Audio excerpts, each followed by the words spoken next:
दिए जाते हैं। ये आपको यहाँ प्रयोग नहीं करने चाहिए थे। आपने इनकी कमाई को संग्रहित करना है, सुरक्षित रखना है। किसी को आशीर्वाद नहीं देना, किसी को कोई दुआ या बद्दुआ नहीं देना।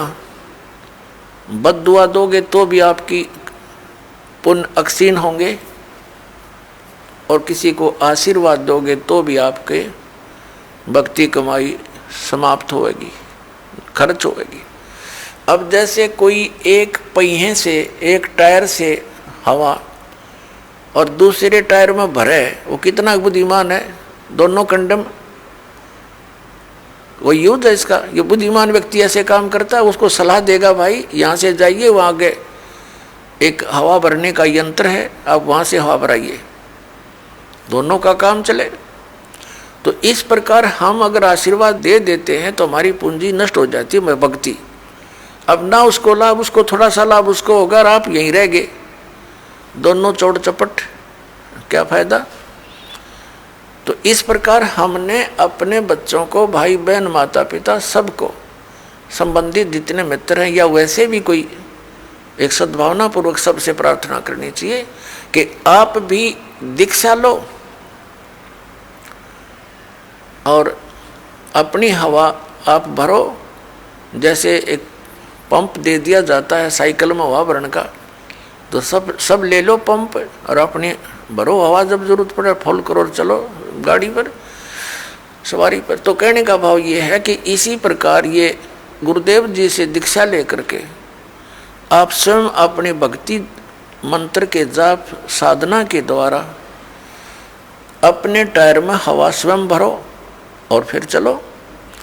तो इस प्रकार आप जी ने अब ना किसी को आशीर्वाद देना है, ना किसी को बद्दुआ देनी है, दोनों में हमें हानि है। पहले क्या था, इस काल का जाल है। आप देखते हो बुजुर्ग बड़े छोटों को आशीर्वाद देते हैं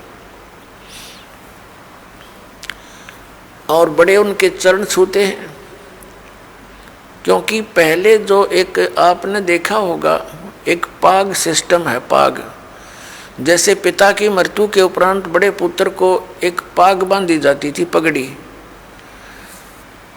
और फिर वो पिता वाले कर्म वो करता था। आप पिछला इतिहास देखिएगा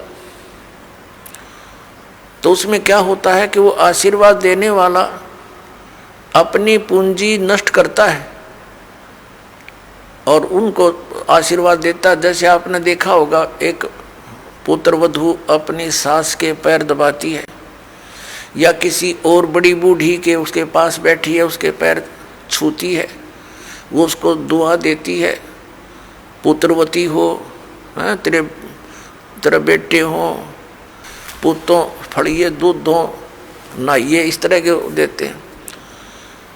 तो वो बुढ़िया के पास जो चवन्नी थी वह तो पुत्र वधू को दे दी, आप खाली होगी, आगे चारदर है ही नहीं।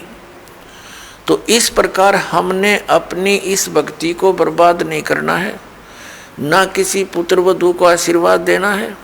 पुत्र वधू को भी परमात्मा से जोड़ दे, बेटी अपनी कमाई कर और तेरा भी कल्याण हमारा भी कल्याण होगा। अपने आत्माओं, परमात्मा कहते हैं मेर तेर की जेवड़ी यू बड़ बंदा संसार, एक कबीरा ना बंदा जो है नाम आधार।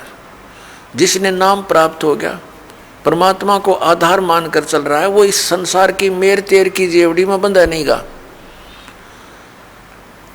अब हमने देखी है बुढ़िया किस प्रकार आशीर्वाद देती है। जब पुत्र वधू का उसकी अच्छा मेल सा है तो आशीर्वाद दे रही है, तेरे भाई जियो, तेरे भतीजे जियो, और तो बूढ़ सुहागन हो। बूढ़ सुहागन माने मरा इतना तेरा पति नहीं मरा, वृद्धावस्था तक सुहागन बनी रहे। और अगले दिन उसकी होगी अनपन, बुढ़िया दे रही है गाल उसने, तेरे भाई मरियो, तेरे भतीजे मरियो, तो रांड होइयो। बताओ, वो दूना टोटा कर लिया उसने।